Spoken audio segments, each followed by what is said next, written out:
Okay. On the next page, where it starts with question 9, we just noticed between 9 and 10, I'm giving you a fact.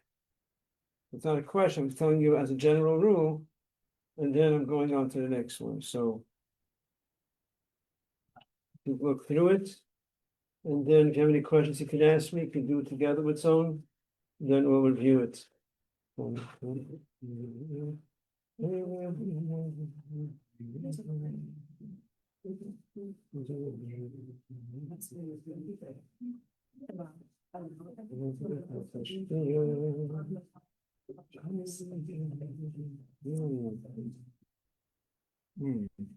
think that's and then it's actually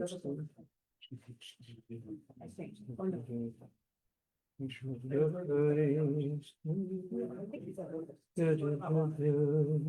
but I mean,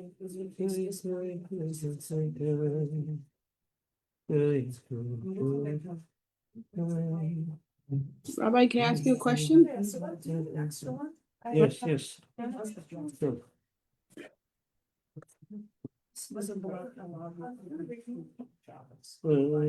Yes, right. Yes, that's. Rabbi, can I ask you a question? I'm sorry. Thank you. Rabbi? So, okay. Yes, I know, I also don't. Rabbi Osdoba?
Yes. If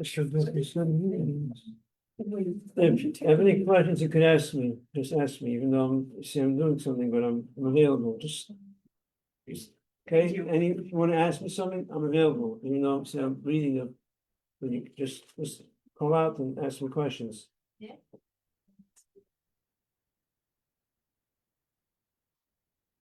Yes, yes.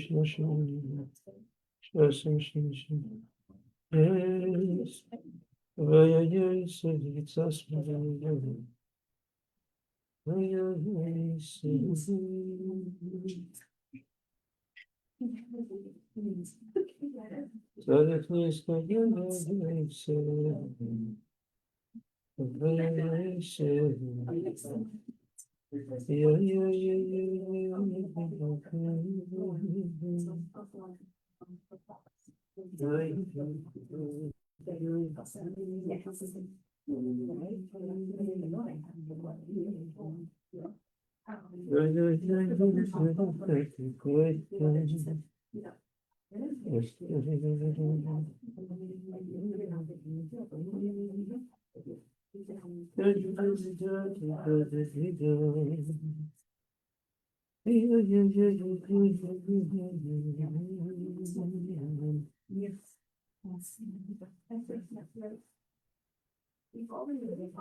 Yes.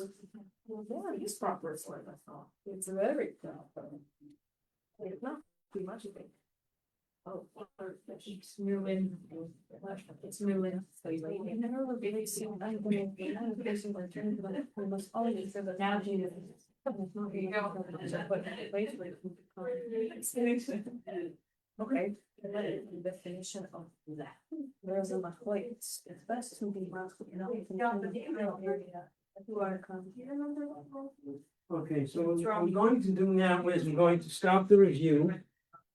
And we're going to start with Hanukkah. Yeah, because I'm realizing that we don't have so many days.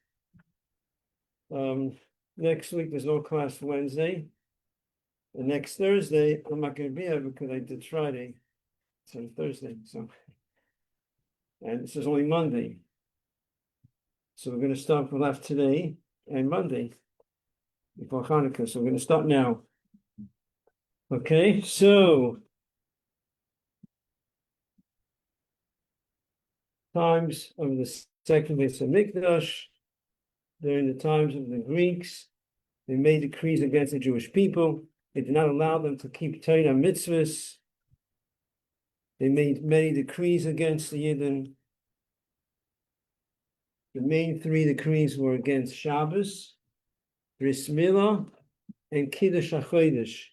Kiddush HaChodesh means the sanctification of the new moon. The mitzvah of the Torah that Bezdin has to sanctify the months, so we know when is Yom Tov. So the mitzvah is that witnesses come to Bezdin and they testify that they saw the moon the night before, and then Bezdin verifies that they actually saw the moon, so they know it's the beginning of the month. And that's how they know when is Yom Tov. So those are the three mitzvahs that they decreed against, and decrees against the women. And the miracle happened with Hanukkah, with the Hashmonai. They defeated the Greeks. When they entered into the Beis Hamikdash, they found all the oils were contaminated, and they found one jug of oil that was not contaminated, which was a miracle that they found the jug of oil, because they didn't make, they went through everything, but somehow this got stuck. It was hidden, stuck in the ground, and they didn't notice it, which was unusual. The Rebbe calls it a pella. It's a wonder. Going to the Niflois, the wonders that it makes sense then why this jug of oil somehow got stuck in the ground. And so then the next miracle was that it burned for 8 days. And that's why we have 8 days of Hanukkah. Now we're going to go to the Lochus of Hanukkah. So the mitzvah is that we light first light one, and then we increase. There's actually an opinion that says, not in Allah, but in the Gemara, according to Beis Shammai, that you start with 8 candles, then you go down 8, 7, because the Rebbe explains, because his opinion is that the first day of Hanukkah, that's already inclusive of the 8 days that there's going to be 8 days of miracles. So the first, a jug of oil, and the first night already included a miracle that's coming for 8 days. So he says the first night we light 8, then we go down. But the halach is like Basilu, then we light 1, then 2, and we increase. Now, who's the mitzvah on? The mitzvah is on everyone. However, halachically, if you live in a house, and there's someone lighting there, you're part of the household, the children. If you're a guest, if you are a boarder and you're living there permanently, then you're part of the household, and then you don't have to light. You could be exempt with the balabos. But there's a minig that everyone lights, not women, but by the men, there's a minig that everyone lights. It's called mahadrim and mahadrim. And Shulchan discusses the three levels. There's one level where one lights for everyone, and he only lights one candle. A higher level, mahadrin, is that everyone lights a candle. Then what's called mahadrin mina mahadrin, that everyone lights the full amount, 1 and then 2 and 3 and 4, and you keep on increasing. And the accepted practice by all the Yidden is that we light, that everyone lights, in other words, the men. For the women, there's no minig that all the women light. I'm going to the reason now, but that's the way the minig is, that there's no minig that all women should light. I mean, I always get the question there, what if I want to light? I mean, the questions that I get over here. And the answer is, if you want to light, you can light. There's no problem. If you feel like you want to light yourself, it's not like putting on tefillin that, no, you don't put on tefillin. No, it's not like that. You could, if you feel you want to light, you can light. But there's no minig, there's no emphasis. The minig is that all the men, all the boys, from the age that they're ready, the age of chinuch, that they understand about mitzvahs, they should light, but there's no minig for women to all light. But if you have your own apartment, you have an obligation to light. In the dorm, I mean, of course, everywhere you have an obligation, but in the dorm, you're with other girls, you can have one girl lighting for everyone. It doesn't have to be every girl lighting. But if you have your own apartment, you have an obligation, then you have to light. An obligation, yeah. You still can do it with like your roommates, right? And what I heard was like if you guys all pitch in with like money to buy either like the candles or something, then one person can light all. Right, correct. So very good. So if you are with roommates, then you all should together participate in the expense of the oil and the wicks, and one can light for everyone. Now, if you are part of the household, so you are family, in other words, the children, the spouse, you're a boarder that you're living there, you're full time, not just a guest. You're living in the house, you have an arrangement, you eat, you sleep there, you're part of the house, so that's it. Then you don't have to actually participate and give anything. Mhm. But if not, girls living together, or you're a guest in someone's house, you're not there full time, then you have to participate in the expense. Give some, it doesn't have to be a large amount, it can be a quarter, something. And then you also have to be there at the lighting. So if girls in the apartment are all lighting together, it's I mean one is lighting for everyone, right? So then everyone should be there. Proper things, everyone should be by the menorah lighting. There's also other reasons why they should be there. We're not going into it in terms of the brachas. There's the question of the bracha. If you're not there, then you see the menorah. She say, whatever. I'm not going into it now. But if you're all together, it's not like, oh, there's the balabos, he's the owner, he's the owner of the house, and then your boarders. No, you're all together and you're all participating, then you all have to be there by the lighting of the menorah. That's amen. Yeah. In the dorm, does everyone also have to contribute to the expenses of the menorah? Good question. I assume so. I don't know how it is. There was different times how they did it. There was a time, I think, years ago, I think Rabbi Gansberg used to light for everyone. And then used to be whoever took over. I think I discussed with Rabbi Majeski that one of the girls light, because the obligation is on you. Unless there's someone that lives there.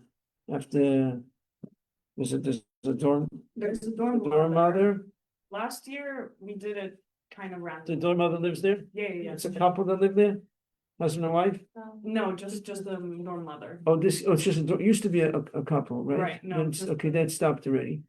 Yeah. So just the dorm mother, she lives there. Yeah, Uh-huh. So she could light for everyone, yeah. Should everyone participate? I'm not sure. I have to think about it. If there's an obligation, because you could say that it's run by the school, she's like in charge, you're living there full time. But then- Definitely doesn't hurt. It's no big deal. You're a quarter. In other words, there's a simple solution. It's not like quarter. That's it. You something. okay, You so it's can better to participate. do that. I think it's better when she participates in the And then She's not really the balabas. She's also the dorm mother is really there, just like you. right, She's not more balabas than you. You're a student, and you are a student in the school, and she works in the school. She's not. Oh, I she's see. not. It's not her house, right. but it could be this considered like, but she's in charge. So it's something I can't answer on the spot without really like, thinking Mhm. into it. So But doesn't can hurt. different girls light every night? That's what. Yeah, for sure. Yeah. And all the girls should be there Yeah, together. Yes. For sure. This is one of the most common questions that come in Hanukkah is where do you light, who lights, who traveling, then comes to traveling. If you have any traveling questions, we could discuss this. Because what do you do if you're traveling? Now, very important halacha, and this halacha should be even taught even a month or 2 months before Hanukkah. But there it is. When you're booking a flight on Hanukkah, think about Hanukkah before you book the flight. Because otherwise, you book a flight and then you come to the Rav Hanukkah, you have a question about lighting, when do you light the menorah? Even though you don't like, you still have to be there, be part of it, Doesn't make difference, men and women, it's the same problem. And then I have a flight, the flight is leaving 4:00, and I'm arriving early morning. When do I light the menorah? And sometimes there's no answer. It's like what do you? It's like saying, what if I'm in a place and there's nothing to eat? What do I eat? If there's nothing to eat, you can't eat anything. In other words, if you can't really light on a plane. I mean, theoretically, most probably you could. I mean, halachically you could, most probably, but practically you can't. You don't end up in jail, right? It's also, so what do? It's a problem. So there can be situations if you're a married couple and one is traveling on his own and the spouse is home, then many times the spouse could include them. I think it depends where they are, far away they are. Not sure, but that could be if it's a spouse. No, if it's a spouse, then there shouldn't be a problem at all. I think so. Don't check. But other than that, what do? There's nothing to do. So if there's no option, so we tell people sometimes if they're in the airport during the time of lighting, so b'diavad, there can be a situation where you could, I think there's in the airport, sometimes there's like a room there. I think in JFK there's a place where they do tefillin. So you go there and light, but then it's without a bracha because it's really questionable. You eat there. It's really very b'diavad. It's not lechatchila. That's why you do it without a bracha. But on the plane, there's nothing you can do. There's nothing. So it's something to be aware of when you're booking flights for Hanukkah, but really don't just book a flight for Hanukkah, then come with the question. Now, you're traveling and so now if you're catching this, so this is something you could do if you're catching a flight, that could work. Then if your flight, let's say, is later in the evening, then you have to leave the house before the time of candle lighting, then you could light, let's say, 3:35, because from about 3:35 approximately, look at the calendar to see exactly the time, from about 3:35, which is called Plag HaMincha, you can already light the menorah b'di'evid, not lechatchila. Okay, so we should first really explain the time of lighting the menorah is after the sun sets. That's Mincha Chabad. After the sun sets, between the time of Mincha Maidim, that's the time to light the menorah. However, if you are in a difficult situation, you can also light earlier. You can light from what's called Plag HaMincha. Plag HaMincha is about, these days, about 3:35. That is if it's a Shasatrak, if it's a difficult situation, which is, by the way, also if it's when it's Erev Shabbos. Erev Shabbos, we light before the sun sets, right? We have no choice. So we light before the sun sets, Friday afternoon. And also, if you need to catch a flight and you're leaving to the airport, let's say about 3:30, 4 o'clock, it's before sunset, so you can light the menorah then, and then you catch then you leave. Okay, there's the practical application. Well, you're leaving your apartment, someone has to watch the menorah. Fine, safety, but halachically, you leave and then you go. Yeah. What's the latest? The latest you can light the menorah. So to start with, it's supposed to be as early as possible. In other words, you don't delay it. The latest is about midnight. Once it's midnight, then it becomes questionable.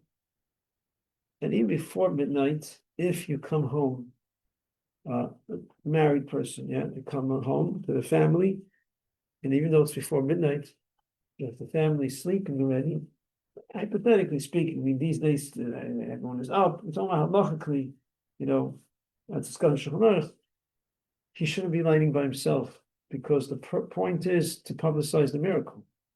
He's coming home, everybody's sleeping already. So the opinion to say even before midnight, if he comes home, you should wake up. You should wake up the kids. Some say it's only if it's after midnight. Then you have to.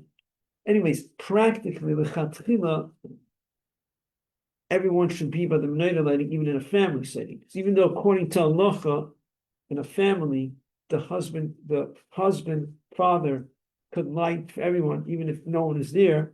He still includes everyone halachically, but there is the aspect of Pesum Nisa to publicize the miracle. That the proper thing is everyone should be there. So if he comes late, let's say, and family's sleeping, let's say, and they didn't light the menorah yet, he's lighting. If it's after midnight, for sure, he has to wake some of the people up. But even before night, seems that some hold also, because being that he's in a household and there's a mitzvah Pesum Nisa to publicize the miracle, there should be people around him. So if it's you live yourself in an apartment, so that's what it is. So you light on your own. Unless it's after midnight. If it's after midnight, it's still a problem. Even if you're living alone in an apartment, if you come home after midnight, you can't light with a bracha. You need to have more people. You have to wake up people and get people to be with you. Halachic midnight? Or Halachic midnight, yeah.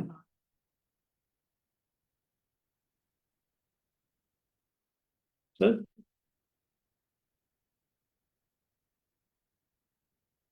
okay, any questions on this?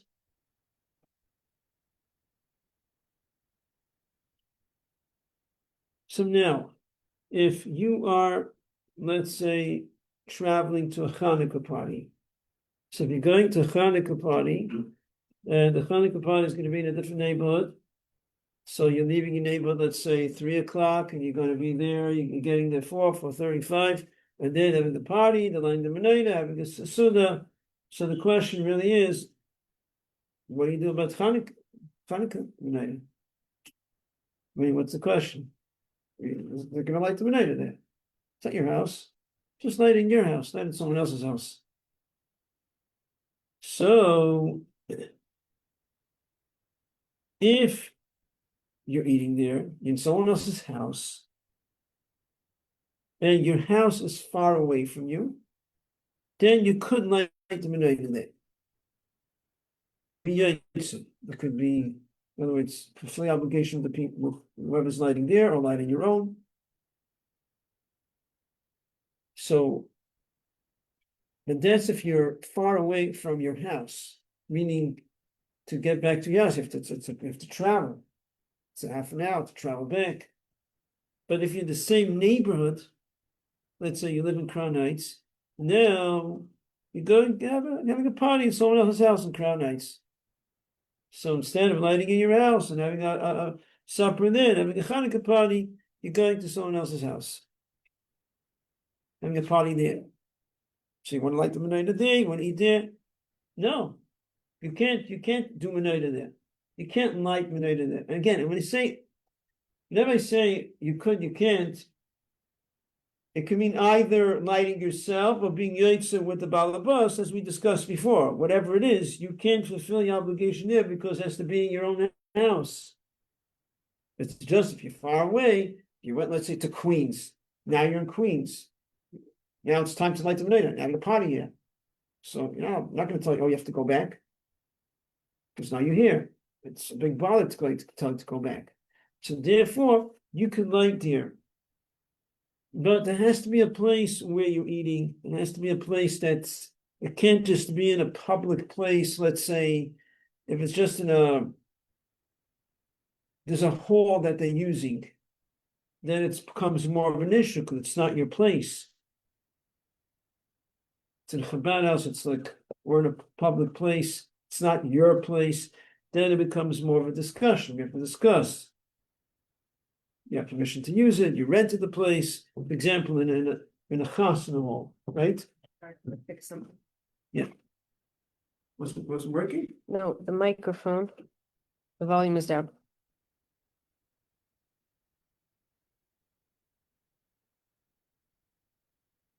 Oh, I have to repeat everything again? No, they hear you, but you don't hear them. Somebody wanted to ask a question and she couldn't. Oh, that was the issue. Yeah.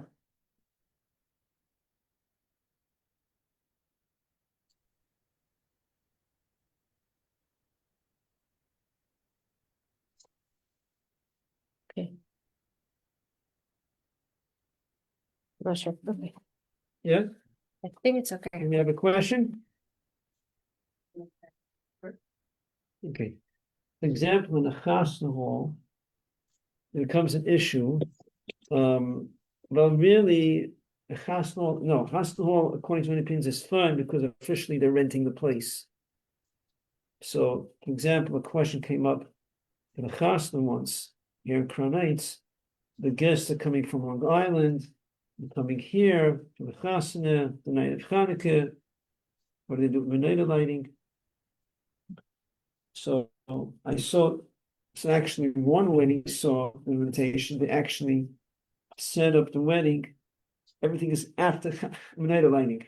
Everything starts later. Avoid the whole issue. But usually it's during menorah lighting. It's, Kabbalah Span starts 4 or 5, the regular setting, which is during menorah lighting. So what do?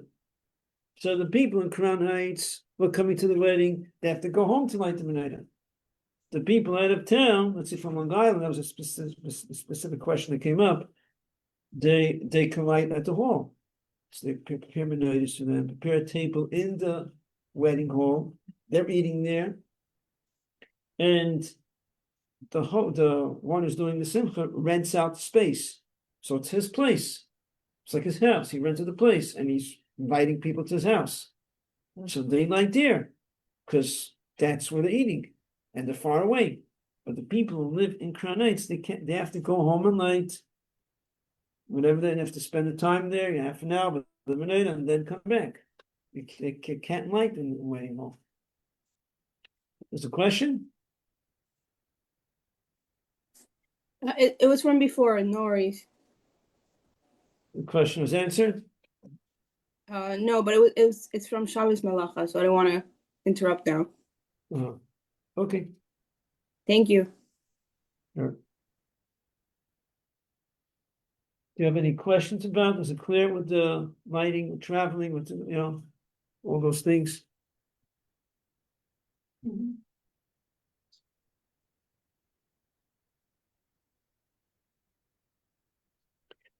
Okay, so if this is clear, we can go to something else. We could discuss the mitzvah itself. So there's something. So in Shulchan Aruch it says, "Hadlaka Isa mitzvah." The lighting is what does the mitzvah.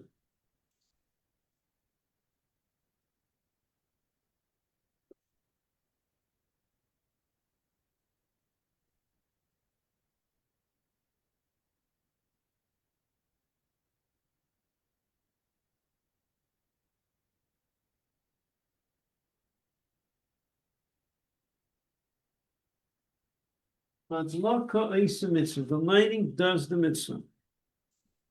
What does this mean? And obviously, the mitzvah is the light. What that? No. You could have thought maybe the mitzvah is to have the light. Here. Like, for example, when it comes to lighting Shabbos candles, we don't say the lighting itself is the mitzvah. We say that the main mitzvah is the benefiting from the light. That's why after you light the Shabbos candles, you cover your eyes, so you shouldn't get any benefit. And then you say the bracha. It's like this. It should also be like the bracha is coming before the mitzvah, because the mitzvah is mainly to benefit. So you cover your eyes not to get benefit. Then you say the bracha, and then you get the benefit. Whereas over here, the mitzvah is in the lighting itself. And being the mitzvah in the lighting itself, that's why you want to make sure that when you light it, it's lit in the proper place. So you can't light it in one place and then bring it to the proper place. Wherever the place is supposed to be, that's where you're supposed to light the menorah. So the place where we light the menorah these days is inside the house. Then Chabad it should be inside the doorway. In the old days, they would light it in the doorway leading outside. But the mitzvah is to be inside the house, preferably over here. So let's say someone lights the menorah in the car, or they light it outside, and they plan to bring it in. So they light the menorah, they say the bracha, and then they put it in the right place. They have not done the mitzvah. It's not that they didn't do the mitzvah proper. They didn't do it the way it should be. They're missing out on doing the mitzvah properly. No, they didn't do the mitzvah. Period. They did zero. The lighting is the mitzvah. You have to light it in the right place. And also, you have to make sure, being that the mitzvah is in the lighting, you need to make sure that the menorah has enough oil to burn. Sometimes it happens, not the first night, it can happen the second, third, fourth, where you light the menorah, and then you realize, oops, forgot to add the oil. There's still some oil, it's going to burn for another few minutes, but if you don't add more oil, it's not going to burn. It's not like a car. You're going to your car, oh, there's no gas. Okay, I'm going to take to the gas, I'll add more gas. No, the menorah is not like a car. You have to have enough oil before you light it. And if you don't, then you have to relight the menorah. If you realize, oh, we forgot to put in enough oil, you have to extinguish the menorah and relight the menorah. However, you don't relight with a bracha, because this is questionable. So whereas the previous case where you lit the menorah outside, let's say in your car, then you brought it inside the house, for sure you didn't do the mitzvah, you relight with the bracha. But if you lit it in the right place, but it didn't have enough oil, we cannot say, even though I said you didn't do the mitzvah at all, yes, but still, it's not so clear that to the extent they say a new bracha. So you're going to relight it without a bracha, extinguish it, and you relight it. Now, how long does the menorah have to burn for? The menorah needs to burn for, anyone remembers from last year? 30 minutes. 30 minutes minimum. However, it's also till, the part of the minimum is also, it has to be till 30 minutes after it gets dark. So let's say it gets dark, let's say 10 after 5, that's when the stars come out. So you has to burn till half an hour after that, till 5:40. So let's say if you lit the menorah much earlier, it must burn till half an hour after dark. That's minimum. So if you're lighting it, let's say plug mincha. Exactly, very good. So when we discussed before, when you're lighting plug on mincha like 3:35 because you're rushing to catch a flight, or Erev Shabbos you light earlier, there must be enough oil that it should burn till a half an hour after dark. So what you mentioned before, when I asked minimum is 30 minutes, that's if it's already dark. Then minimum is 30 minutes. Whenever you light, 30 minutes. Halachically. But minik Chabad, right? So that's clear. So logically, minimum 30 minutes if it's after dark. Earlier, so 30 minutes after dark. Meaning Chabad is that it should be 50 minutes. That minimum is 50 minutes. After dark.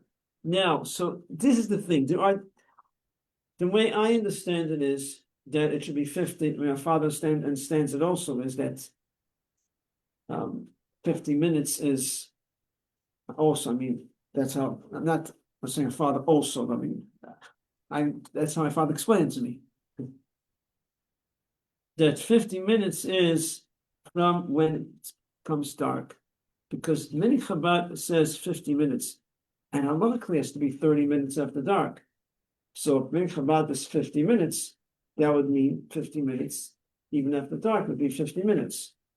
But there is some who explain it based on a letter of the Rebbe, but it's not very clear in the letter. From the letter of the Rebbe, it seems that the Rebbe might be saying that's 50 minutes that's the amount, because being that we usually light after sunset, that's the minhag. So if you light it somewhat after sunset, by the time it's half after dark, it comes out to 50 minutes. But it's not clear from the letter. The Rebbe explains that's where 50 minutes comes from. But it could be that's where the number comes from. But we still keep 50 minutes. So whatever. I'm saying it in a nutshell. It's not. I'm saying it's you're gonna hear from people. No, 50 minutes. Once it's dark, you don't need 50 minutes. And there is the letter of the Rebbe seems to suggest, but it's not clear from the letter. The Rebbe is explaining where 50 minutes comes from. That's where it originates from. That's the idea where it comes from. Just like half an hour comes from here, because there are opinions that say you light when it's dark, not when the sun sets, but when it gets dark. And the time to light, in the times of the Gemara, was till a half an hour after dark, because the times of the Gemara, the publicizing of the miracle was for the people outside. They were lighted at the doorway outside, because it was to publicize the miracle for the people outside. And till a half an hour after dark, there was still people walking, because there was the nation called the Tarmudoi that would sell chips of wood for the fire, and people would still be outside. So the time was until half an hour after dark. So if the time to light is dark, that's the time to light, and that's the time to light, and the mitzvah goes until half an hour after dark, that means it should burn for half an hour if you light it on time. That evolved that we keep this time always. So in the times of the Gemara, after it was already half an hour after dark, you couldn't do the mitzvah. It's over. The mitzvah was over. Couldn't only the people outside. Now I can light even later. But being that then the timeline was a half an hour, because the mitzvah was to light it at dark, and it's supposed to burn till half an hour after dark. So even now, the halacha remains, whenever you light it after dark, it should burn for half an hour. So that same logic could apply also here. Where does the idea of 50 minutes come from? Because you light it after sunset, and from sunset till half an hour after dark is about 50 minutes. So the logic would seem the same way. So that's the time that it burns when you light it on time. But even if you light it after dark, it would seem to be that it should also be 50 minutes. But again, you'll hear other opinions that say that it doesn't have to be after, even according to many Chabad. So there is controversy over here within many Chabad. So, but it's no big deal. I mean, these days, Baruch Hashem, we have enough oil to burn 50 minutes. So why not keep it? In general, that those that keep it even after the time, Bisuminisa, you let it burn. Why not? So this is what it is. Okay, so Mitzvah this coming Monday, we'll continue. We'll finish up about Hanukkah. Shabbos, everyone. If you want to ask a question now, on Shabbos, you could ask if you want. Oh yes, you said that you have to put on. First, we'll see if we're done with the questions here. Yeah. I have a question. Yeah. So I'll be traveling on Hanukkah. I just realized. And I think I'll be leaving around, no, my bus leaves at 3, so I'll get there at like 9 p.m. to a family. So what would be the best, like, What are you doing? Okay, you're coming to a family, yes, right? yeah, a family. Not yes. your family. Not my, And how long are you gonna be there? And what are you doing there? I'm just going there like on Thursday for Shabbos.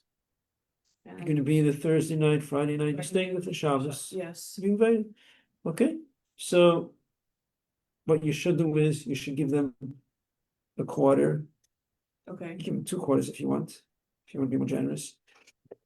And you'll be there by the menorah lighting. maybe not, I don't know, maybe they'll light the menorah before I come. Cause I might get there later, So then you're gonna light on your own when you get there. okay, Because if you're not there, they can't have your mind. okay, So you'll have to light on your own when you get there. okay. Thank you. Simple. Yeah. Yes. If someone, like if a man lights at a public menorah lighting and he says a bracha, No, the Or is public he- menorah is nothing. I mean, nothing. I mean, well, it's made, no, that's, public menorah is great, that I've been encouraged with, of course. I'm saying in terms of us fulfilling our mitzvah, we don't fulfill anything by the public menorah. That's just to publicize the miracle. Nothing to do with fulfilling our obligation. so if a man has a bracha there, is he allowed to go home and say a bracha? Yes, yeah, the man himself who lit by the public menorah lighting, when he goes home, he lights again. With the Hashem name, then With Hashem's name. The only thing is, Shechiyanu. If he's lighting for himself, he was a single man and he's just lighting for himself. So if he comes back to his apartment to light the menorah, he will not say Shechiyanu again. Just Shechiyanu. But other brachas he does say. Okay. Finish with the questions about Hanukkah. Okay, now you can ask a question about Shabbos. Okay, so you said you have to put tin foil on a challah pot? Thank It's not so loud. I don't want to make it louder, so maybe if you just speak a little louder. So Okay, did you say we have to put tin foil on a challah pot? on the cholent pot, Like inside? Did you say mean that? a crock pot? Yeah, crock pot. Good Shabbos. If you want to be able to return the crock pot inside, then you have to put tin foil inside. That will become the blech. Okay, is that the same thing for an instant pot? If I make challah in an instant pot? What do you mean by instant pot? The ones that they're called instant pot. You put a timer and it cooks all like how many hours you want. Instant pot. pressurized. You know what that is? Like pressurized, but you can put it on slow cook. It's pressure and it cooks it. And I don't know what it looks like. I mean, It's like a crock pot, some of them, the pots do come out. Yeah, it does come out. it could come out. Yeah, the pot comes out. Okay, so again, I don't know exactly what it looks like, but you're saying if you want to be able to put it back, you don't really need the blech only to be able to put it back inside. So if you want to be able to put it back inside, you have to have tin foil. Could you put tin foil underneath it? I mean, I can't really picture it, so I don't know. But Yeah, it doesn't yeah, seem you like a could put. complicated situation. No, you can put tin foil. I don't know how it cooks with it, but after like a It's something certain that you time. take off the fire, off the heating element, and you want to put it back. So you have to have a blech, which could be tin foil. Okay. Okay, thank you. Sure. Good Shabbos. Good Shabbos. I wanted to ask you one more thing. Yeah. Can I use Let me their- just close this. Sometimes it goes, sometimes it don't fit, sometimes it works. Why isn't it going?